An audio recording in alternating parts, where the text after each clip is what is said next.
Poison control centers have been extra busy since President Trump suggested injecting bleach can cure coronavirus. Poison control centers are reporting spikes in people exposing themselves to bleach and other disinfectants. Fucking Maryland made a public announcement about it because they received 100+ calls about it right after the speech.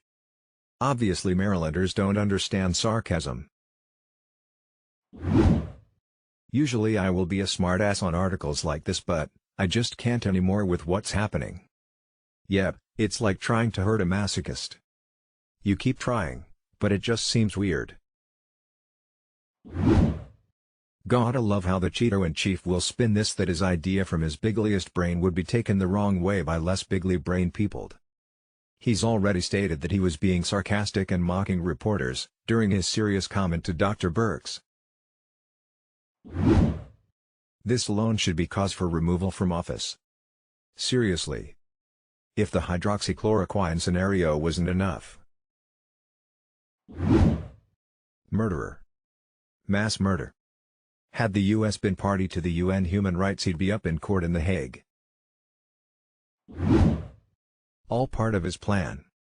If you ain't voting for him, you're better off poisoned and dead. What he didn't foresee is that only those who support him are dumb enough to do it. He's testing how far he can go and people will still listen. Contingencies if he loses the election. Our wartime commander keeps saying we are at war and that we need to sacrifice for the greater good, while encouraging his constituents to liberate their states. Jim Jones had multiple dry runs, telling people they were about to drink fake poison to challenge their loyalty before finally manipulating his people to commit mass suicide. The likelihood this happens is slim, but the discourse on the fringes of either side is growing more volatile, and part of me does believe he thinks he could incite something if he wanted. The largest mass suicide in history was the fall of the Nazi Party. Not the leadership, millions of citizens followed them into oblivion. Children with baskets of poison at rallies. Pamphlets about how to end it quickly. Because when you pitch yourself as the last hope, people buy it. And when they believe you're that hope and you start to fade. Well, what's the point of going on in a world that's being conquered by lightless foes? I fear we're gonna see a lot darker shades of populism before this is over. I hope one day that everyone realizes literally no politician ever will be the last or only hope. Maybe it's human instinct to want to idolize or inflate celebrity status, but it's counterproductive. Whether it's Bernie, Trump or whoever, they're still a politician and a fallible human being. Treat them as such, and in the case of Trump, who has a lifelong history of corruption and ineptitude, if you thought he was the last great hope, there might not be hope for you.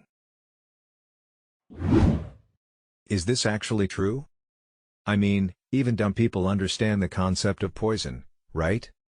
Or is this like Tide Pods? Where it became a whole big thing but no one was actually eating them. Listen to the Sawbones episode on bleach. People are that dumb. These same people were probably making fun of kids eating Tide Pods not too long ago. If you're stupid enough to inject bleach, we were better off without you. Unpopular opinion here, but this just ultimately shows that education in America is part of the problem and not just the president. 'Cause you gotta be a dumb motherfucker to ingest cleaner. What a surprise. The people stupid enough to support Trump are stupid enough to believe him. And GT calls have also spiked in recent weeks in Maryland, Kentucky, and Iowa, although many cases appear to result from kids consuming household cleaners. There is an increase in exposure versus this time last year. Nowhere does it say people were intentionally ingesting, injecting, or otherwise purposely exposing themselves, especially due to Trump's comments. People are using bleach and disinfectants a lot more now to clean surfaces because they're doing the right thing in response to the coronavirus. It's to be expected that an increase in use would result in accidental exposure. These types of articles are inflammatory and don't support any cause other than being clickbait. We have plenty of reasons to chastise Trump's comments and behavior, but articles like this rely on weak correlation based on unrelated datasets. We can do better. Thank you. There is a lot more intensive and widespread home use of disinfectants right now than a year ago. Many of us have them sitting out and are using them almost every day, definitely more than a year ago. I would be shocked if there wasn't a significant spike in household cleaner poisonings over the last month and for several more months. Not to defend anything that came out of Trump's mouth. His words were insanely careless and stupid. What we should be looking at is if there was an increase in disinfectant poisoning after his Thursday press conference versus the past several weeks, not versus same week a year ago.